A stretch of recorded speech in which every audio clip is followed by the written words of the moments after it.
Rose. I'm going to be reading Upside Down Magic, Sticks and Stones, Chapter 1 by Sarah Malinowski. When Nori turned into a coat, she had the body of a black kitten and the head of a tiny goat. She could jump from the floor to the kitchen counter. She could root through the laundry and nibble on yummy socks. She was good at chasing butterflies. Her coat was a pretty awesome animal, actually, but Nori's Aunt Margot didn't like it. Coat Nori ate Aunt Margot's flowers and her carpets. And, of course, her socks.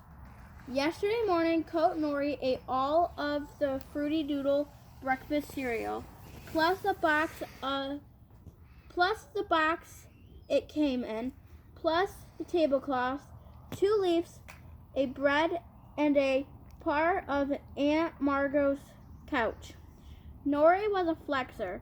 Her magic talent was that she could change into animals, but most flexers transformed into ordinary creatures like cats and dogs and rabbits. Nori was different. She could become ordinary animals, but they didn't stay ordinary for very long. Aunt Margot had specifically asked Nori not to flex into a coat today because Margot's boyfriend, Fig, was coming over for dinner, and Margot wanted the place to stay clean. Also, kids weren't supposed to do magic without supervision until they grew up and got licensed, as if anyone followed that rule. Nori loved Aunt Margot and didn't want her to let her down. She planned to stay in plain old girl form, brown skin, bright eyes, big hair, lucky purple jeans, a new red sneakers. Aunt Margot had left early for her taxi job, so Nori was alone. She was standing on the porch of Margot's small clapboard house in the town of Dunwhiddle, waiting for her friend Elliot.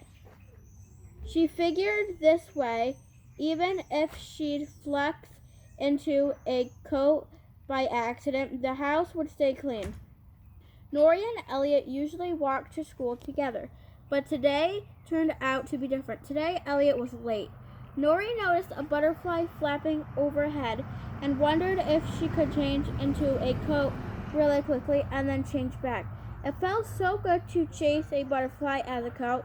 No, Nori told herself. No coat this morning. No unsupervised flexing. The butterfly fluttered above her face.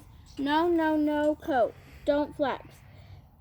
As with most people, Nori's magic had bumbled up when she was 10. Before that, she'd gone to ordinary school as everyone else did. Starting in 5th grade, kids went to magic school. Her new school, Dunwhiddle, was a public magic school that meant everyone could go there, unlike the private academies, which were expensive and hard to get into. Dunwhiddle offered classes like math, and it was entire and gym, as well as standard magic classes for the 5 categories of regular magic students: flexers, flyers, and furries, and flickers. And flyers flew, flares had fire magic, flexers turned into animals, fuzzies could communicate with animals, flickers could become invisible or turn things invisible. But not every kid had regular magic. Nori did not, for example, so there was a problem for schools. Where should they put the student whose magic was unusual? As the answer, Dunwhiddle had started offering a new class. It was called Upside Down Magic. Nori's father had sent Nori to live with her aunt just so she could be in it. There were 7 other 5th grader kids in the class. Like Nori, all of them had something wonky about their magic. Only they weren't supposed to say wonky. Their teacher, Mrs. Starr, wanted everyone to say different or unusual instead. Nori wished the kids in her regular class would follow that rule, but most of them didn't. Lots of them called the UDM kids wonky, or they called them flops. A group of 5th grader flares were the worst. They called themselves the Sparks, and they tested the UDM kids as much as possible. Look, there's that Wonko who turned into a snakeophant and smelled up the whole cafeteria. They told anyone who would listen. And yes, Nori had turned into a skunkophant earlier in the year. She had smelled up the whole cafeteria, but did the Sparkies need to rub it in? No, Nori bounced on her toes. She turned her head from right to left, searching for Elliot. Instead, she spotted a sneaky, dark-haired boy skating around the street corner and running her way. He was flushed and sweaty. He wore a baseball cap and her navy shirt with white lettering that read Carter Cop Police Squad.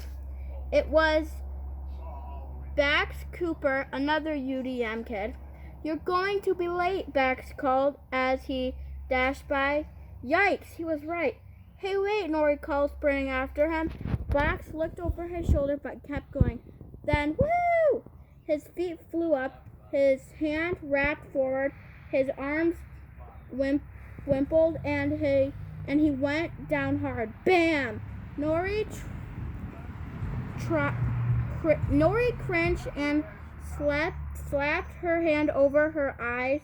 She peeked through her fingers, already knowing what she would see. Yep, Bax had turned into a rock. That was his upside-down magic. Bax was a flexor, but he didn't flex into animals. He flexed into a rock. He did it every day and pretty much never on purpose. Always he turned into the same enormous gray rock. Well, once he did flex into a leash, but that was on unexpected. Every other time, enormous gray rock. Nori raced over. Bax, are you all right? She was met with silence. Since Rockbat couldn't talk. Also, Rockbat couldn't flex back, which made Nori feel really bad for him. It wouldn't be dreadful, she thought, to flex into a rock with no mouth, no arms, no ears, and to be stuck like that. For him to change back, somebody had to take him to the nurse's office for a icy green potion that did the trick. Nori's shoulders sagged. Today she would have to be that somebody. They were both going to be really late for school. And that's the end of the first chapter.